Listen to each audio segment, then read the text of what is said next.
नमस्कार. Kitchen queen या आपल्या चॅनलमध्ये तुम्हा सर्व खवय्यांचं खूप खूप मनापासून स्वागत आहे. तर मंडळी, बऱ्याचदा असं होतं की आपल्या घरी अचानक कोणीतरी पाहुणे येतात आणि हे पाहुणे जेवून जाण्याचा बेत करतात. त्यामुळे अशावेळी अचानक काय जेवण बनवायचं असा गोंधळ उडतो. त्यासाठीच आज मी तुम्हाला एक झटपट, चमचमीत आणि स्वादिष्ट अशा रेसिपीबद्दल सांगणार आहे. ही रेसिपी खायला खूप चविष्ट लागते आणि तुमच्या पाहुण्यांना खूप आवडेल. आज मी तुम्हाला वेगळ्या पद्धतीचा बिरड्याचा भात म्हणजेच बिरड्याचा पुलाव बनवून दाखवणार आहे.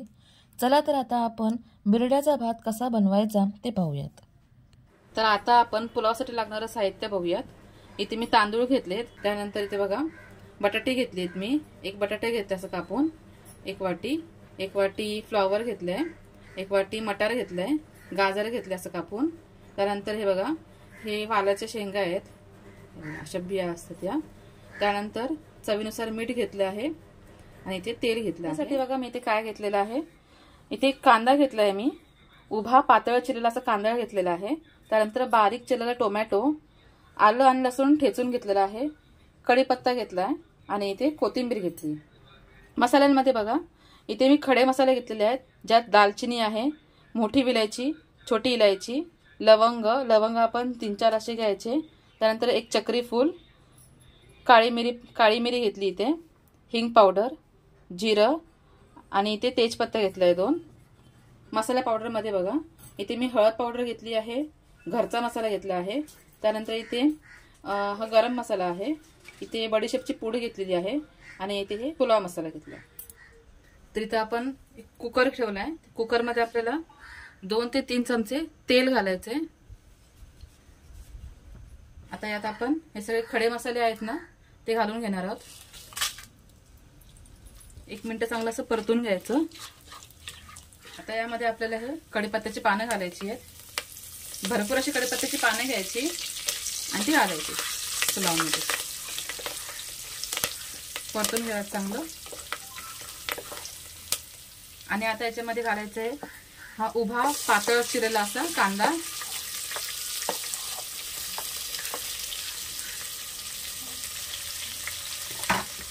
कांदा छान गुलाबी होईपर्यंत परतून घ्यायचं. कांदा कच्चा नाही ठेवायचा, म्हणजे कसं दाताखाली आल्यावरती वेगळं चव लागते त्याची. त्याच्यामुळे ना कांदा चांगला असं गुलाबी होईपर्यंत परतून घ्यायचा. आता इथे आपला कांदा चांगला परतून झालेला आहे. यामध्ये आपण हे आलं लसूण जे ठेचून घेतलंय ना ते घालायचंय. लगेचच टोमॅटो घेतलेत आपण बारीक चिरलेले, ते पण घालून घेऊया.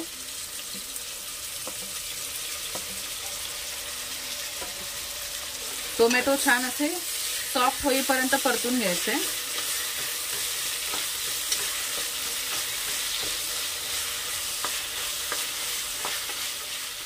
तर आता आपला इथे कांदा आणि टोमॅटो आहे ना छान असं परतून झालेला आहे. यामध्ये आता आपण लगेचच मसाले घालून घेऊया. आता आपला हा घरचा मसाला आहे तो घालून घ्यायचा. मी इथे 2 चमचे मसाला घेतलाय. हळद घेतली अर्धा चमचा, त्यानंतर गरम मसाला घेतलाय आणि बडीशेपची पावडर घेतली आहे. हा पुलाव मसाला आहे तो घालून घेतलाय आणि आता हे चांगलं असं परतून घ्यायचं. 2 मिनिटं असं एकदम छान असं परतून घ्यायचं.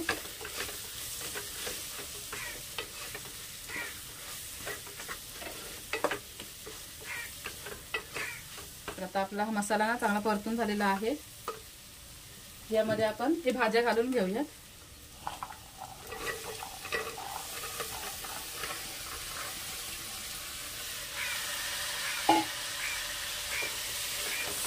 भाज्या घालून घेतल्यानंतर सुद्धा आपण हे एकदा परतून घ्यायचं आहे असं, जेणेकरून पूर्ण भाज्यांना हा मसाला लागला पाहिजे ना, म्हणून आपण असं परतून घ्यायचं.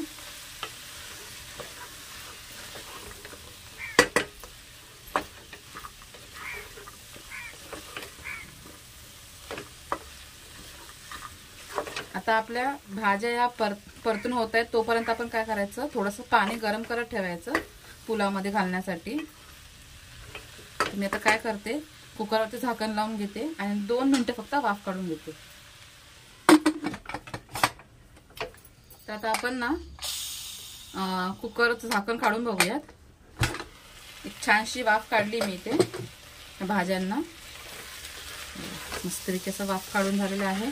आता यामध्ये ना आपण जे तांदूळ घेतले होते ना ते चांगले स्वच्छ धुवून घ्यायचे आणि आता आपण या कुकरमध्ये ते घालणार आहोत। ते मी तांदूळ असे धुवून घेतले।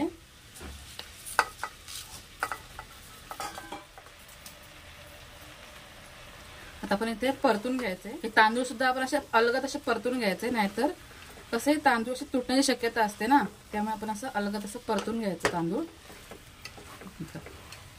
अशा पद्धतीने आपण तांदूळ असे अलगद परतून घेऊया।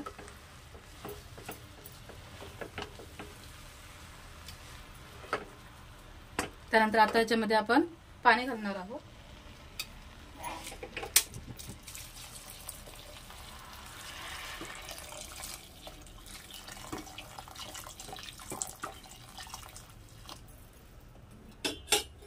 तर हे पाणी सुद्धा आपण बघा, इथे जर मी 2 वाटी तांदूळ घेतला असेल ना तर आपल्याला 2.5 वाटी एवढं पाणी घ्यायचंय। तर मी ते पाणी घालून घेतले, चांगलं एकदा असं परतून घेऊयात। आता आपली महत्त्वाची गोष्ट म्हणजे याच्यामध्ये आपण चवीनुसार एवढं मीठ घालणार आहोत। चवीनुसार मीठ घातलंय, असं एकदा ढवळून घेऊ छानपैकी। थोडंसं कोथिंबीर भुरभुरून घेऊयात आणि आता आपण झाकण लावून एक 2 शिट्ट्या एवढ्या काढायच्या।